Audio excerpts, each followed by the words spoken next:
Chapitre 2. Rappel sur les lois fondamentales de l'électricité, partie 2.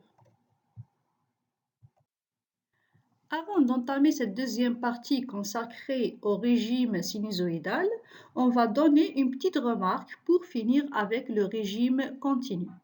Donc en régime continu permanent, les bobines, c'est-à-dire les inductances, représentent des courts-circuits et les condensateurs se comportent comme des circuits ouverts. Seules les résistances sont des récepteurs linéaires, c'est-à-dire quand on a un régime continu, dans un circuit électrique, on peut remplacer tout ce qui est bobine par un court-circuit, c'est-à-dire un fil conducteur tout simplement, et tout ce qui est condensateur par un circuit ouvert. Donc seul l'effet de la résistance qui va rester.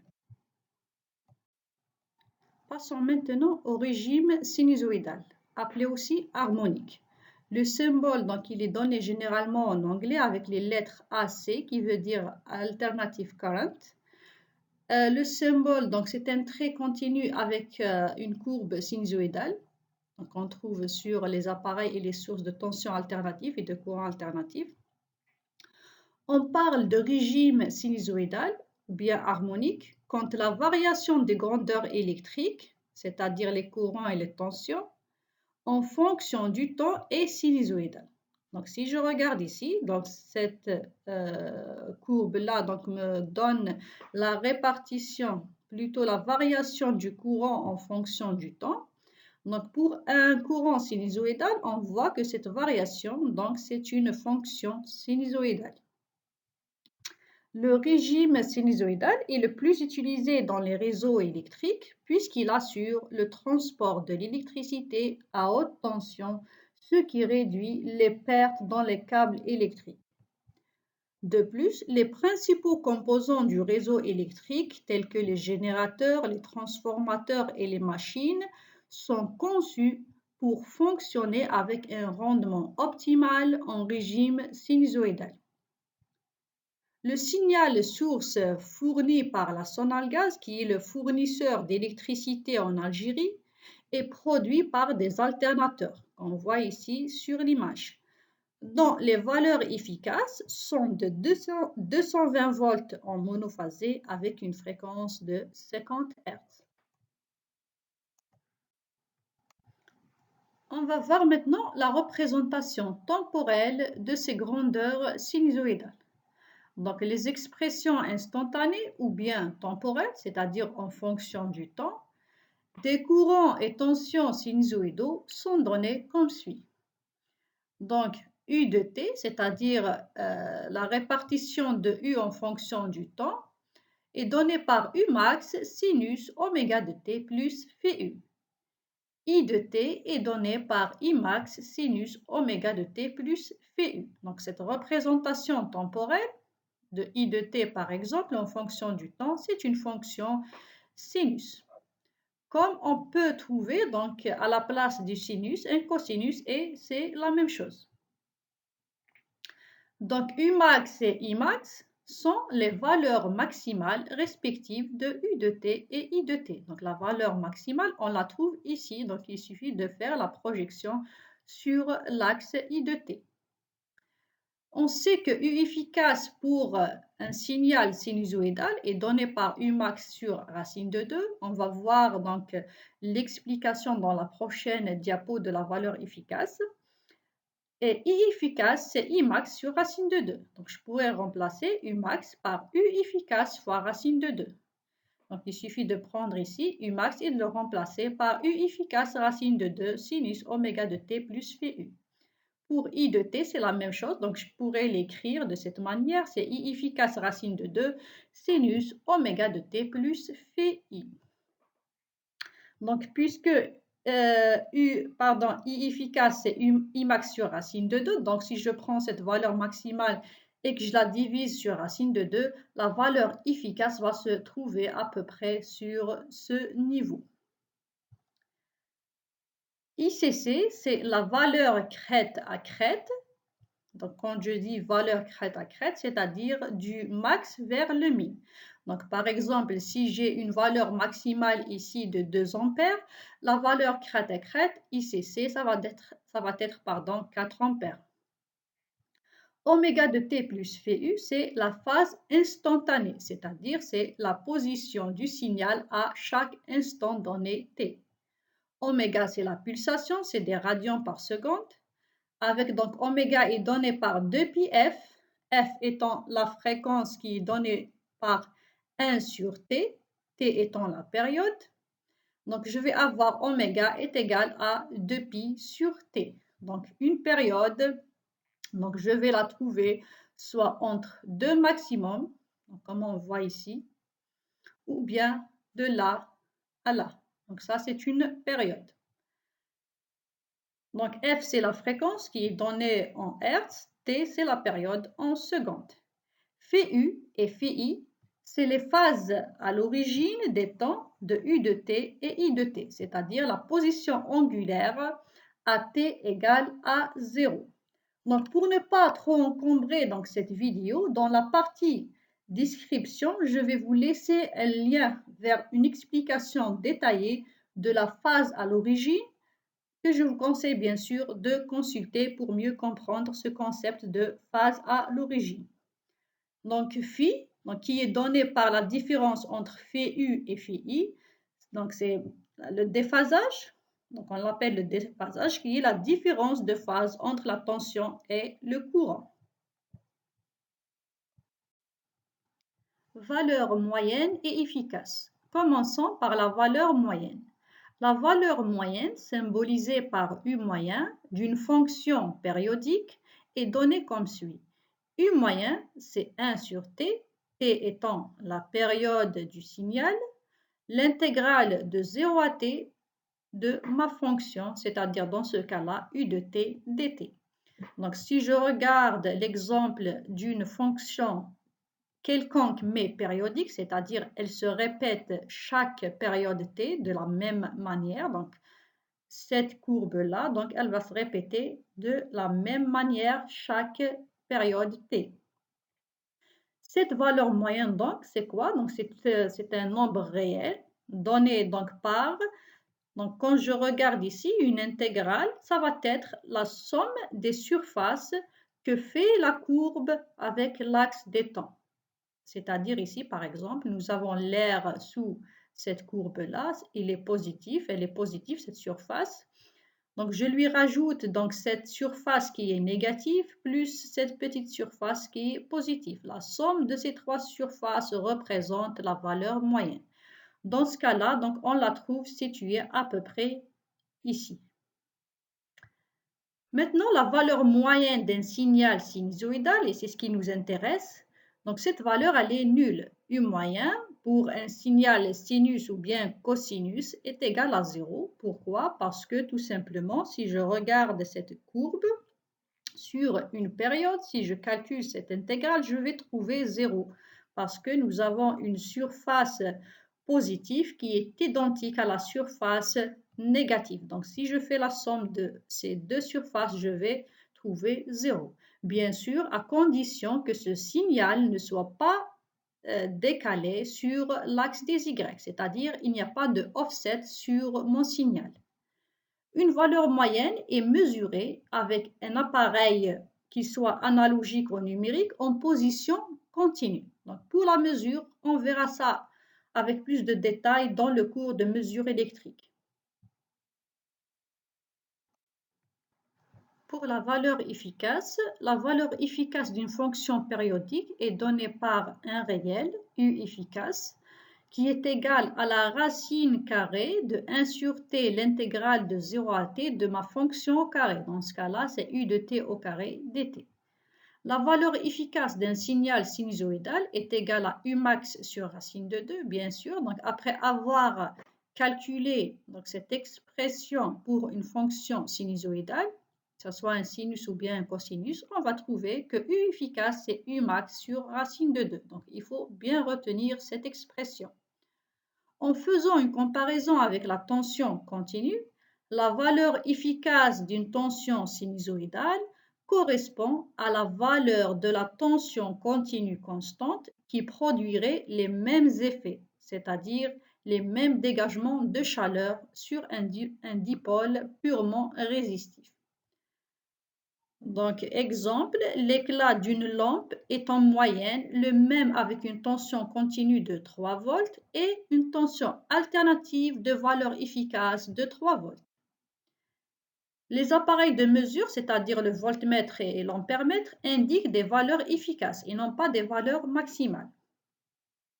En anglais, la valeur efficace est donnée par les initiales RMS, c'est-à-dire root mean square, qui veut dire, donc c'est la racine de la valeur moyenne au carré, donc racine de la valeur moyenne au carré.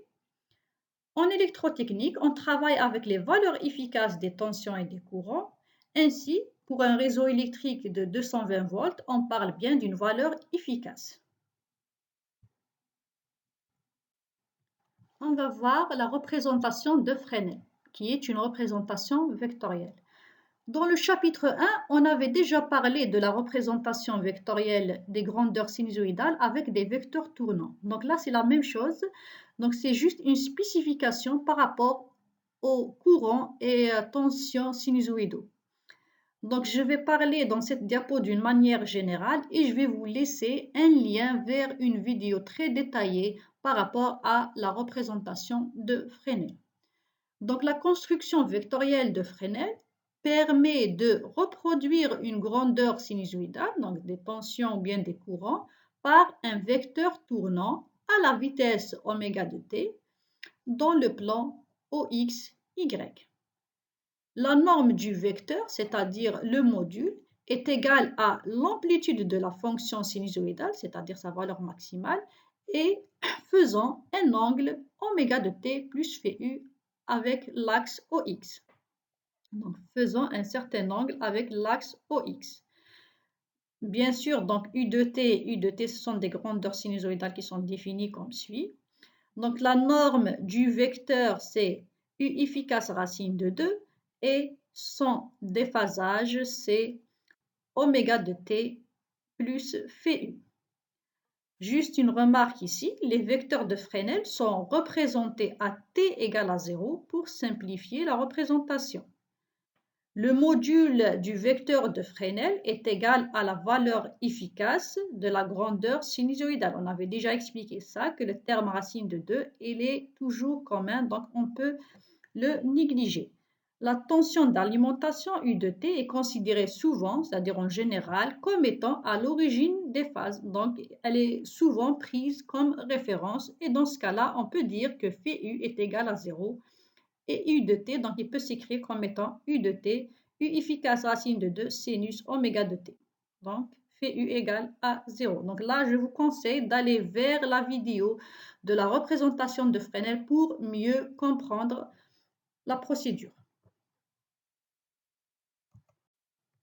Donc maintenant que vous avez visualisé cette vidéo donc, qui explique la représentation de Fresnel, vous allez mieux comprendre cet exemple. Donc on veut représenter ces deux fonctions, tension et courant. U de t est donné par une fonction sinusoïdale donnée par 5 racine de 2 sinus oméga de t et I de t est donné par 3 racine de 2 sinus oméga de t moins pi sur 6. Donc on veut représenter ces grandeurs temporelles de ces fonctions sinusoïdales avec des représentations vectorielles, ce qu'on appelle le diagramme de Fresnel. On va commencer par la tension. Donc, si je regarde la tension, elle est donnée par 5 racine de 2. Donc, je comprends que 5, c'est la valeur efficace de U de t. Donc, U efficace, c'est 5.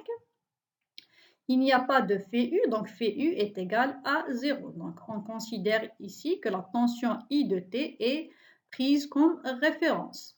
Donc, si je viens la représenter dans l'axe OX, OY, le vecteur qui va représenter la tension I de t, il a pour norme la valeur efficace de I de t. Donc, si je mesure la norme de ce vecteur, ça va être 5 volts. Et bien sûr, phi U est égal à 0, donc le vecteur qui représente la tension, il sera confondu avec l'axe des X. Il est en référence. Maintenant, si je veux représenter le vecteur qui représente le courant sinusoïdal I de t, le module, c'est I efficace, qui est donné ici par 3 ampères. Donc, je vais tracer un vecteur qui a pour norme 3 ampères et qui a donc pour phase à l'origine moins pi sur 6. Phi I, c'est moins pi sur 6. Donc, c'est négatif. Le sens trigonométrique, c'est le sens positif. Donc, on doit prendre un angle qui est dans le sens inverse du sens trigonométrique. Donc, je vais mesurer un angle ici de moins pi sur 6 et je vais tracer mon vecteur qui a pour norme 3 ampères. Donc, ça, c'est le vecteur qui représente la grandeur I de t. Donc, voilà les deux vecteurs tournants qui vont représenter ces deux grandeurs sinusoïdales. Bien sûr, cette représentation est faite à t égale à 0. Donc ça, c'est le diagramme de Fresnel ou bien la représentation de Fresnel. Notation complexe associée aux grandeurs sinusoïdales qu'on appelle aussi le phaseur. Donc la même chose ici, donc je vais aller rapidement sur cette diapo puisqu'on avait déjà vu donc, le nombre complexe associé à une grandeur sinusoïdale dans le premier chapitre et vous aurez aussi un lien d'une vidéo plus détaillée. Donc toute grandeur sinusoïdale peut être associée à un nombre complexe dont le module est égal à la valeur efficace de cette grandeur et son argument est égal à la phase à l'origine. Donc, si on a une grandeur sinusoïdale donnée sous cette forme, on peut leur associer en un premier temps donc un nombre complexe donné par, donc en module, c'est la valeur maximale et en argument, c'est la phase instantanée. Donc, puisque la représentation de Fresnel se fait à t égale à 0, le terme exponentiel de j oméga de t est égal à 1. De plus, donc c'est un terme commun à toutes les grandeurs sinusoïdales de même fréquence, donc on peut le négliger. Donc, on a expliqué tout ça dans le premier chapitre. La valeur racine de 2 aussi, c'est une valeur commune à toutes les grandeurs sinusoïdales. Elle va contribuer à la lourdeur des calculs, donc elle est enlevée, d'où la représentation complexe suivante qui représente les phaseurs de la tension et du courant. Donc le phaseur, c'est quoi? Donc c'est cette représentation complexe de ces grandeurs temporelles.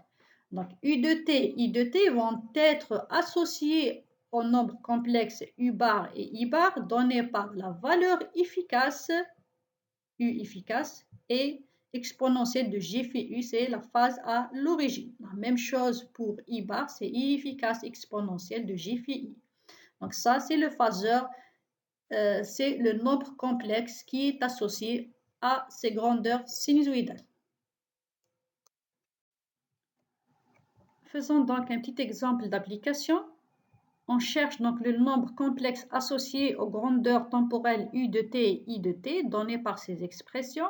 U de t, c'est 5 racine de 2 sinus oméga de t et I de t, c'est 3 racine de 2 sinus oméga de t moins pi sur 6. Donc, à ces grandeurs sinusoïdales, on peut associer les nombres complexes U bar et I bar donnés par, donc U bar, c'est en module, c'est la valeur efficace, donc c'est 5. Exponentielle de J phi U c'est 0, donc je vais avoir exponentielle de J phi U est égal à 1. Donc U bar c'est 5, donc c'est pris comme référence. Il n'y a pas de déphasage de phase à l'origine. Pour I de t, il va être associé au nombre complexe I bar qui a pour module la valeur efficace 3 ampères, et pour argument, donc exponentielle de J phi I, phi I c'est moins pi sur 6, donc on va avoir exponentielle moins J pi sur 6. Donc ça, c'est les expressions des phaseurs de U de t et I de t. Impédance complexe des dipôles RL et C. L'impédance donc est une mesure de l'opposition que les charges RL et C offrent au passage du courant. Donc l'expression de l'impédance complexe Z bar est représentée par le rapport qu'on avait déjà vu dans le chapitre 1. Z bar est donné par U bar sur I bar. Donc U bar est représenté donc, par le phaseur U efficace exponentielle de J phi U et I bar par I efficace exponentielle de J phi I. Donc, on va avoir donc, un nombre complexe qui a pour module le rapport des valeurs efficaces. Donc, Z, c'est U efficace sur I efficace, exponentielle de J, phi U moins phi I, qui représente le déphasage phi. Donc, phi, c'est phi U moins phi I.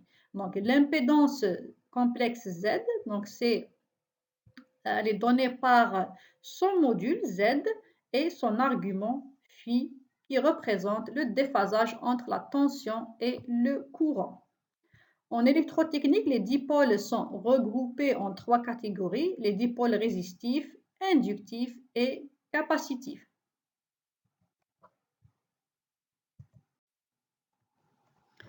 On va voir maintenant le comportement de ces dipôles passifs R, L et C en régime sinusoïdal. Dans le tableau ici, nous avons les circuits, le circuit résistif, inductif et capacitif, les impédances complexes associées avec le module et la phase, la représentation de Fresnel et les représentations temporelles. Commençons par le circuit résistif. Donc, nous avons une résistance qui est traversée par un courant IR et soumis à une tension UR. Il faut déjà savoir tout au long de ce chapitre, donc on va parler de notation complexe. Donc, ce n'est pas la peine de dire à chaque fois U bar et I bar. Donc, on parle bien des valeurs complexes des tensions et des courants.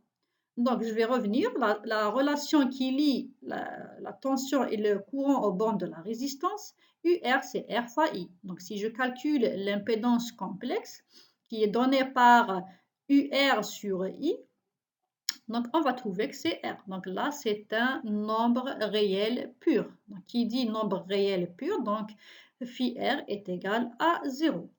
Donc, ZR, donc, pour une résistance, l'impédance pour une résistance, donc c'est un réel pur, il est donné tout simplement par son module R.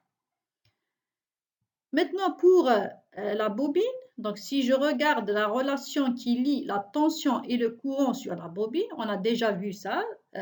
Donc, LI, c'est, UL, c'est LDI sur DT.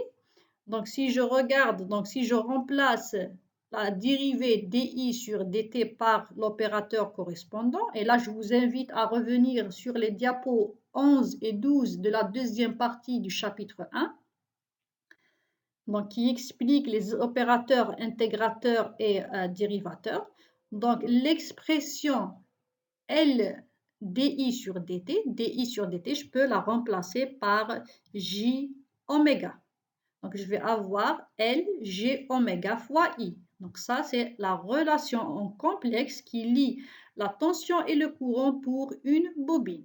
Donc, si je calcule maintenant l'impédance complexe, Z bar L, qui est égal à UL sur I, donc ça va me donner JL oméga. Donc là, on remarque que c'est un nombre imaginaire pur, il n'y a pas de partie réelle, dont le module c'est L oméga et la phase, l'argument pardon, c'est pi sur 2. Voilà, donc l'argument c'est pi sur 2. Maintenant, maintenant on va passer à la capacité, la même chose, donc la relation qui lie UC et IC de T. Donc, elle est donnée par UC, c'est 1 sur C l'intégrale de I de T dt. Donc, on sait que l'opérateur intégrateur, c'est 1 sur J oméga. Donc, on va avoir tout simplement UC est égal à 1 sur G oméga C fois I bar. Donc, si je calcule l'impédance complexe, qui est égal à UC sur IC, je vais avoir aussi un nombre imaginaire pur qui est donné par 1 sur JC oméga.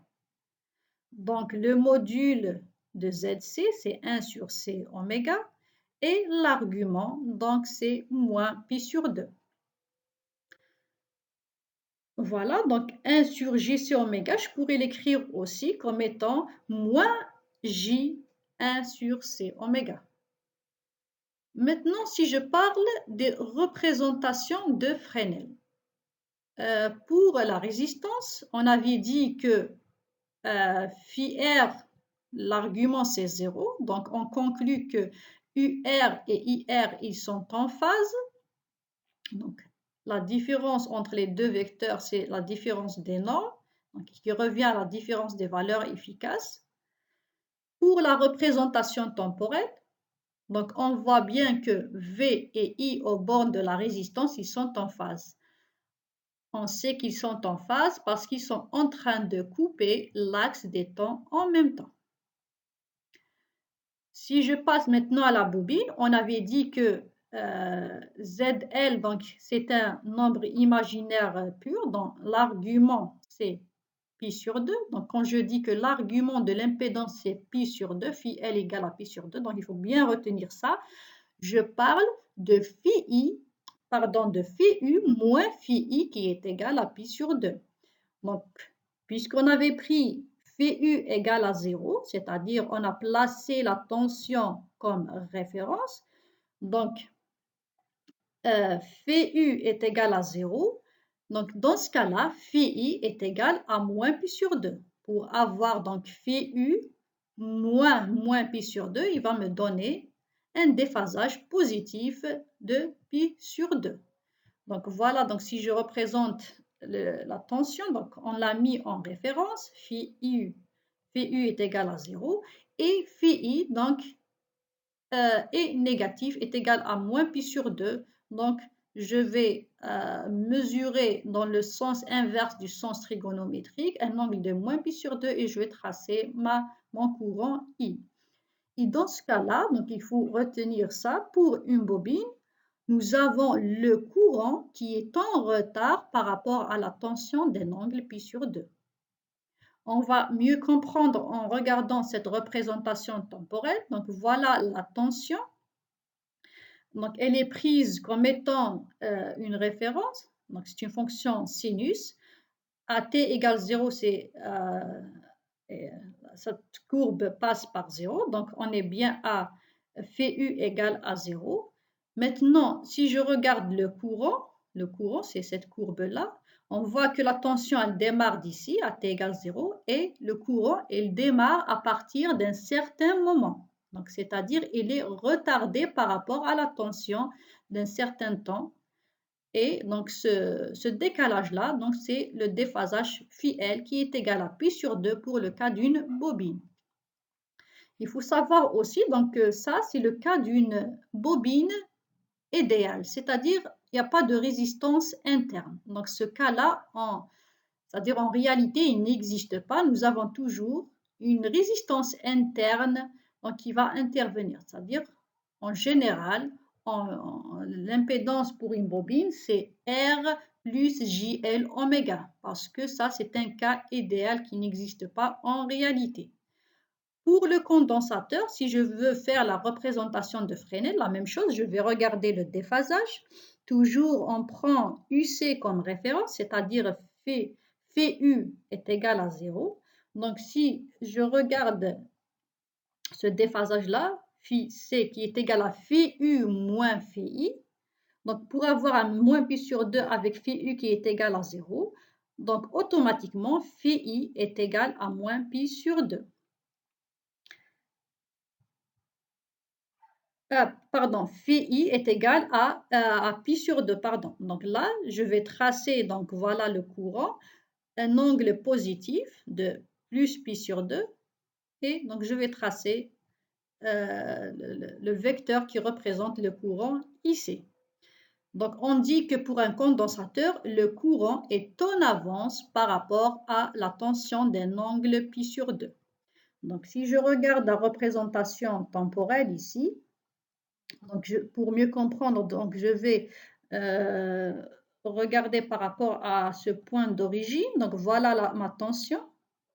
Donc il démarre à partir de l'origine. Donc phi U est égal à 0. Maintenant, si je regarde le courant, donc je vois que la tension a démarré ici, mais le courant, il a démarré juste avant.